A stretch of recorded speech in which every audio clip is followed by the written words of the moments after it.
quick overview of me in sort of 60 seconds or less, if we can get the slide to shimmy on. Come on. It's not clicking. I clicked a clicker and it doesn't work. There you go. Are you my professional clicker now? I guess now I'm clicking. Cool. All right. Awesome. So Jake will now be responsible for the clicking. I'm a senior lecturer in computer science. I teach at Anglia Ruskin University, which is the other university in Cambridge. And I've been doing this for about 5 years now. I teach in computer science, games programming, stuff like that. I'm also an AI researcher. My postgraduate background is in artificial intelligence applications in games. And yeah, I sort of write an awful lot of stuff about that and kind of talk about that. And that's kind of what today's talk's about. And also trying to be an indie developer, but failing miserably. Also, one of the things that's kind of relevant to this is I actually talk a lot about AI in my own YouTube channel, shameless plug, called AI in Games. And I actually picked out a collection of first-person shooter-based talks, ranging from how AI works in AAA, to research done in AAA, to cool Let's Plays talking about how AI does cool things. But anyway, on to the actual talk at hand. Thank you, Jake. Borderlands 2. Show of hands, who's played Borderlands 2? Who's not played Borderlands 2? Did you play the first one? No. All right, cool. Well, I'll fill you in. It's fine. Key thing to know, and I kind of sped up the whole talk just for this one thing here. Please, sir. Borderlands 2 is actually a game about love. It is, and I'm going to try and convince you of this in a very weird way, because I'm actually going to explain it through science. Now, the key thing is, it's science in all caps with an exclamation point, because it's the only way you can ever say it. Science! But in order to do that, I actually need to talk a little bit about No Man's Sky, because No Man's Sky helped me kind of get to an understanding of why Borderlands 2 is actually a game about love. So this is kind of a talk about procedural content generation in general. We're talking about systems, design, we're talking about player expectations, marketing, and all of that kind of comes back to love in Borderlands 2. So with that in mind, we had No Man's Sky came out earlier this year. Jake's going for the video play. Awesome, thank you. And No Man's Sky came out earlier this year, and one of the things that was really interesting to me was how it was marketed on the prospect of the infinite. This was the infinite game, the game that you will be able to put so much of your time and energies into, because it generates all the things, and there's this weird expectation that when you have a procedural generation system and you get it working, cool, it can generate all the things, slap it in there, put some game design around it, we'll stick it in a package, sell it for 40 quid, and boom, profit. But sadly, I say this as someone who actually really, really enjoys No Man's Sky and still plays it quite a bit, that it failed to live up to that expectation. And I think a lot of that comes down to misguided player expectations that come from that. Because one of the things that occurs with this is that actually procedural generation is really limited.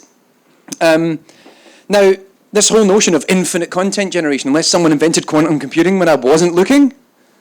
No? No one did? Right, good, right, cool, I'm still on point. One of the things about procedural generators is they're naturally limited, and this comes down to a number of different things, like the data format used to store it, the metrics you use to define it, even the people that actually build it. If you ask 10 people to make a procedural content generator for planets or quests or characters or stories, you'll get 10 completely different procedural content generators, because we all have different ways of looking at the same problem. We actually inject our own implicit biases of how to solve this problem. And then what you get here, and this is the most scientific thing I've actually put in it, I swear to God, I promise. No, that went back. Thank you. Was that diagram? That's actually what we, in academic terms, call an expressive range analysis, where we can actually say, based on two metrics, the coloured bit in the middle is actually how much content exists. And that's actually for a procedurally generating Zelda dungeon. It's awesome. Check out Proc Jam on YouTube. Becky Lavender gave a talk about this recently. It's so good. Shameless push for that. But yeah, so we have this thing of ultimately, it's very limited. But we then market it around this concept of there are going to be 18 quintillion planets and they're all going to be as awesome as this one. It's like, well, no. If you remember, that's actually the planet that was shown in the E3 trailer from whenever it was, when everyone was like, oh my God, look at this, it looks so good, I'm just going to play this all the time. No, you're not really. Because the thing is, I don't believe that planet exists. Because they didn't generate 18 quintillion planets and then went, you, over there, I want you to sit and go through every single one of them and find me the coolest. We're going to stick it in the trailer. People are going to love it. No, of course they didn't do that. Someone built that by hand. But the idea was that they built it around this idea that the promise of that generation system is you're going to get all this all the time. And then people didn't. They go in and they go, oh, right, well, this is kind of cool. There's some kind of six-legged wombats over there, and, well, that's just kind of toxic rain and mushrooms. That's actually what my first planet was. I loved it. It was so cool. But then you go to the next one, you go, oh, that's right, so there's eight-legged wombats. It's not acid rain this time, but it's really cold. And you were getting variations in a theme. Why? Because you've got this fundamentally limited system. Now, the thing is, there was a really interesting piece that came out on New Scientist around this time, where they were talking about this marketing thing about 18 quintillion planets. I always have to say it like that now. And Kate Compton, who is probably the goddess of procedural content generation, she's a PhD student right now at UC Santa Cruz, talked about how we've seen a bankruptcy of that language, that trying to push games like that doesn't work. And also, funnily enough, my more noble English counterpart, Mike Cook, also happened to say, on the next slide, that he thinks the aesthetic of big numbers is dead. And Mike knows a fair bit about procedural content generation. He actually spoke at VideoBrains quite a while back. Generally lovely person. So, yeah, what are we doing? This is all wrong. Why are we doing it like this? So what I got to thinking is, this is actually really important. You're going, Tommy, what's this got to do with Borderlands 2? You're running out of time. Don't worry, we're getting to it. It's chill. It's only the first talk. It's going to be a long night. Please, sir? No, I'm on the next slide. There we go. Yeah, so this is actually what I got to thinking about after playing a lot of No Man's Sky, and then I went back to playing a lot of Borderlands, is actually there's this really interesting relationship that exists with a procedural generation system when you stick it in a game. And I think a lot of it comes down to the prominence of that system for the player. Does the player even know it's there? Does the player really care about it? But also then subsequently, that has a real impact on the variety of that generation system based on how much we interact with it. And yeah. So I got away and I went and thought about that for a long time, sipping over cups of tea, because we're academics and that's what we do. We sit in our ivory towers and we think for a long time about things. So ultimately, I got to thinking about what happens with low prominence generative systems. The answer is nobody gives a shit, actually. Civilization. This is a good example. Civilization procedurally generates its maps. Now, I didn't really know this. I don't really play that much Civ, but Mike Cook, funnily enough, talked a lot about this, and Mike plays a lot of Civ, and he went, I wonder how many maps, naively, I could try and guess roughly how many. And he gave a talk at EGX back in September, and what he actually figured out was that Civilization has 8 to the power of 4,368, or 4.97 times 10 to the 3,944 unique possible map configurations, versus the 18 quintillion, which is 2 to the power of 64, or 18.44 times 10 to the 18 planets in No Man's Sky. But nobody gives a shit, because it's not really the point of it. You're not really caring. You go, right, okay, I'm stuck on the map. Right, go conquer. Meanwhile, the other one, and this is a shameless plug, of course, because Jake's here, is Rainbow Six Siege. Rainbow Six Siege's terrorist hunt mode, where you can get online and fight against non-player characters instead of humans. That procedurally generates that sequence every time you go into it. I've played enough of this to notice that characters never spawn in the same place, booby traps don't appear in the same place, bombs don't appear in the same place, but nobody really cares, because nobody really plays terrorist hunt, because we're all thinking about trying to play on ranked multiplayer. It would have been awesome if we'd known about it, but, well, then again, I think I'm one of the 3 people in the world that went, that's kind of cool, and then everyone's like, no, headshots through walls. I've been watching your YouTube, I'm never playing against you on Rainbow Six. So back onto highly prominent PCG, when we know it's in there, I think once you have that knowledge that it's there, the rate at which you interact with it gives you certain caveats. So higher rates of interaction, and this top row is all infinite runners.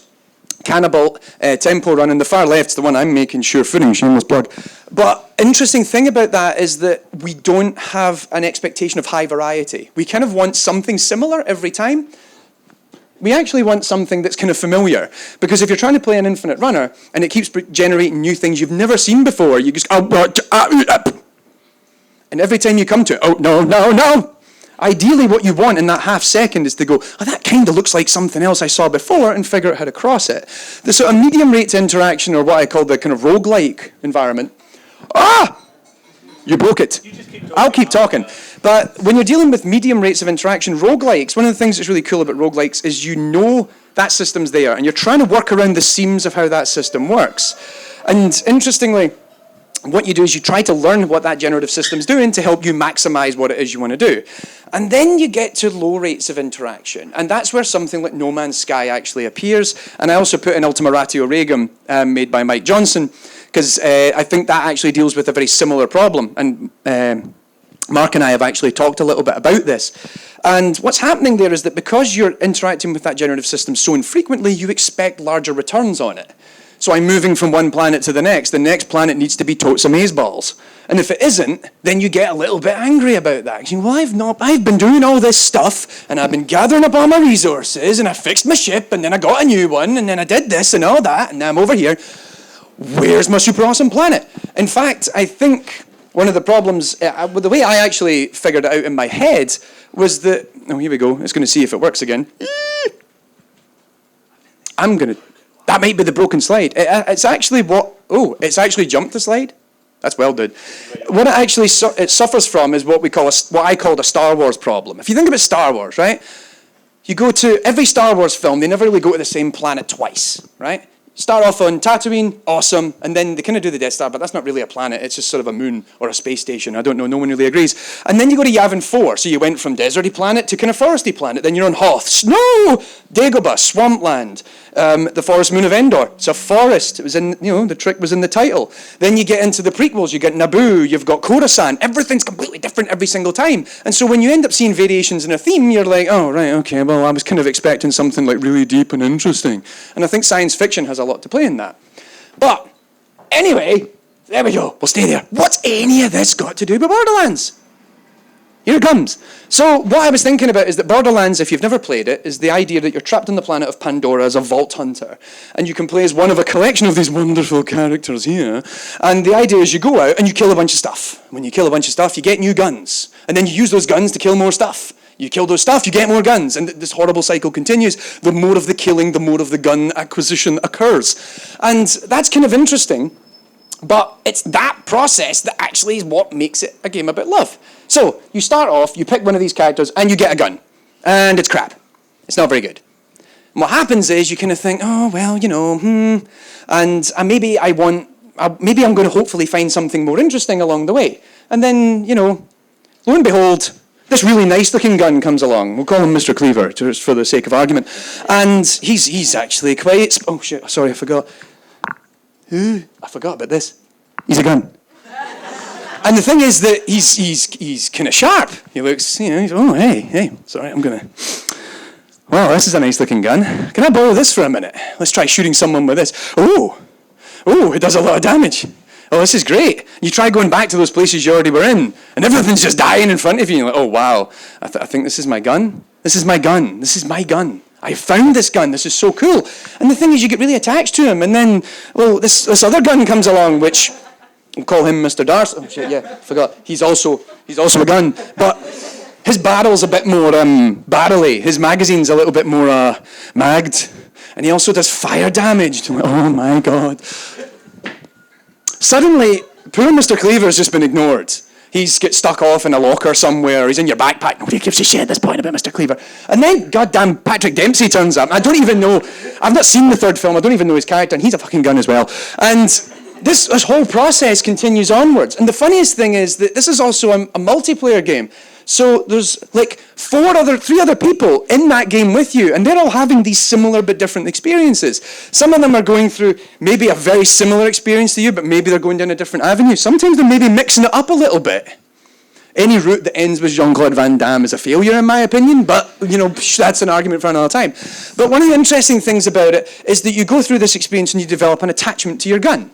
And you say, oh, well, this gun was great. And then you decide you're not going to use it anymore, but you turn to one of your friends and you go, dude, have this gun. This gun is so amazing. It fires like acid rounds that explode, and I actually reload it by throwing it at someone's head. It's so beautiful. And you're like, all right, okay. Or sometimes you don't want to give it to your friends. Sometimes you go, no, I don't want to lose this gun. So what you do is you stick it away in the locker. There's an opportunity in Borderlands 2. You can lock a weapon away so you can give it to another one of your own characters. And I've done this. I actually have guns that have went through generations where I pass it. Oh, you young lad, you'll fall in love with this gun like I did. And that's it. You pass it from one character to the next because there's that small period, that window of what the character's level and progression where you know that gun's going to be useful for them. And I've still got guns that have went through 6 different characters now because I found that was a gun that I fell in love with at that point in time. And ultimately, yeah, it actually comes back to that diagram because I realized that it's a highly prominent system. It's got a really high rate of interaction. And as a result, the variety isn't amazing. Now, the caveat to all this is the procedural generation system in Borderlands 2 is, for lack of a better word, crap. It generates, the original Borderlands did about 17.75 million guns. And the truth is that 99.9999999% of them are rubbish.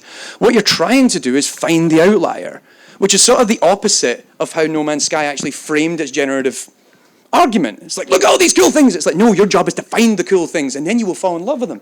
Which kind of gets me a little bit on, this was how it was marketed when they actually made Borderlands 2. It's sort of the post-ironic marketing backlash to No Man's Sky 4 years before No Man's Sky actually came out. And also, it's actually this wonderful moment because it's the one and only time Randy Pitchford actually said something smart. When he was asked by Eurogamer how many guns are in Borderlands 2, he said, there's enough for it doesn't matter. It really doesn't matter. And that's true because you're not trying to find every single gun and explore it, which sounds really dirty now that I say it out loud, but you're trying to find the gun that's right for you.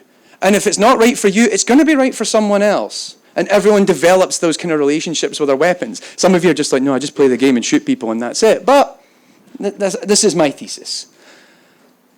And so really it's all about how do you actually look at a generative system and figure out how to place it in the game to play towards its strengths and actually try and minimize its weaknesses. Like I say, Borderlands, its generative system's kind of rubbish, but it's that ability to find the outliers and develop a relationship with them. I think that's actually the greatest strength of the game.